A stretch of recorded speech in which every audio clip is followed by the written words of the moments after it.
Before we get into the video, a couple of safety things we must go through. So first thing, unplug the machine from the power supply. Isolate that plug so nobody else can plug it back in while you're working on it. Wear some safety gloves because inside the machine is some very sharp edges. And lastly, if you're not confident doing this, contact your local repair agent to help you out. In this video, we're going to show you how to remove and replace a fridge thermostat. Now, even on a fridge freezer, this device is normally found inside the fridge. And it's either on one of the side walls here or possibly on the ceiling up there. But it's nearly always found inside the fridge. And the job that this performs is to essentially regulate the temperature of your appliance. So why would you need to consider changing the thermostat? Well, if you've got temperature problems, as in the machine is too cold or not cold enough, then the thermostat is a likely culprit for that, and it's quite an easy component to change. And the method for changing it seems to be very similar across all the different makes and models that are available. So we're going to walk you through how we do this. So first thing I'm going to do is this knob that you use to adjust your temperature. It's just a push fit onto there. So I'm going to, while it's secured to the side wall, it'll be easier to get this off now. And it's just a case of quite gently, just get a screwdriver in behind it. You don't want to lever on it too hard because you don't want to damage your plastic liner there, but that's the knob out of the way. Now, the thermostat itself is directly behind here, and it's only secured on with one nut. Now, it's a bit of an odd size. It's a 14mm nut. So if you've got access to a socket that size, then perfect. If not, don't worry about it. You can take these off and put them on with a pair of pliers. They don't need to be very tight, and they don't cause you too much problems in getting them off.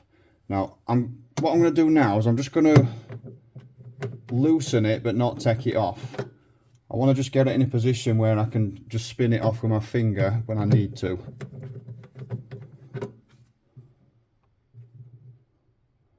Which will be fine. So I'm just going to leave that in that position for now. Now, this box, this is the general pattern for most brands. It tends to be just hooked or clipped on the back corner there, and very often just uses a solitary screw just to hold the whole thing in place. So if you undo this screw,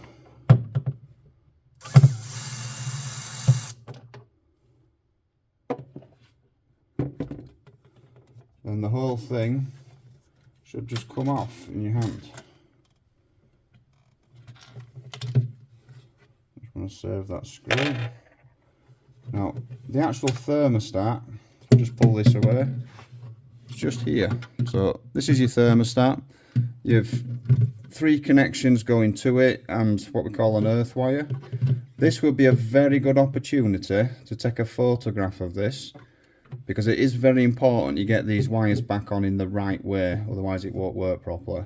So if you're happy you know where these wires go, then it is safe to disconnect them.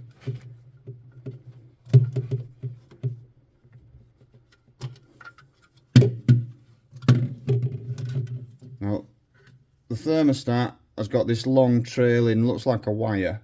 It's technically called a capillary tube, but that doesn't really matter. It's that tube that's picking up the temperature and transferring it into here. So this tube is just fed down another tube into the liner of the machine. So you just want to pull it all the way out, just like that. And that there is your complete thermostat. So if you get a replacement, this is essentially what it'll look like. So in terms of fitting your new thermostat, first thing you're going to do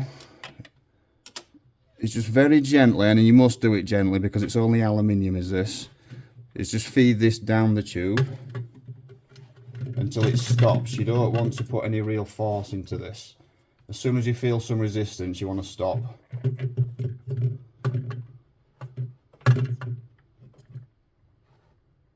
Right, and that's where that's stopped. So now we can reconnect these wires.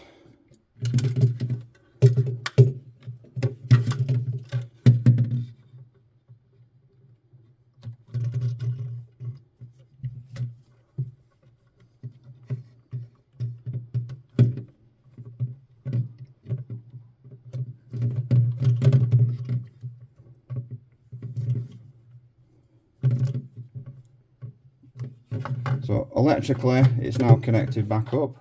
All we've got to do is secure it back onto the housing. Now I won't lie to you, this part can be a little fiddly and a bit frustrating, but it's definitely possible, just need to persevere slightly.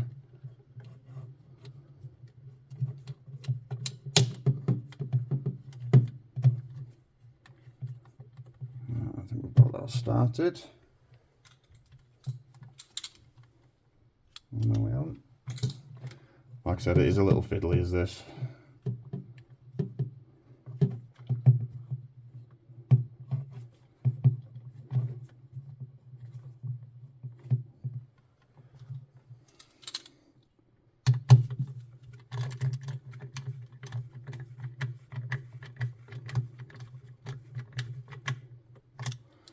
Right, that is on.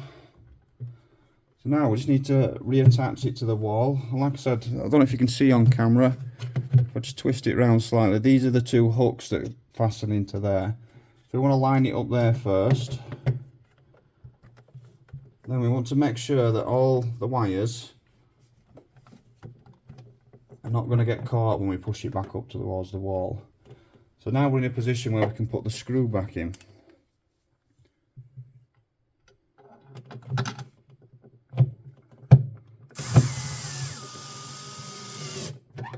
And he's only screwing through plastic into plastic, so you don't want to over tighten that.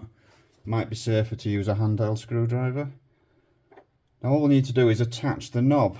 Now I don't know if you can see on camera, but there's a flat edge on that side of the shaft which lines up with the flat surface inside the knob there.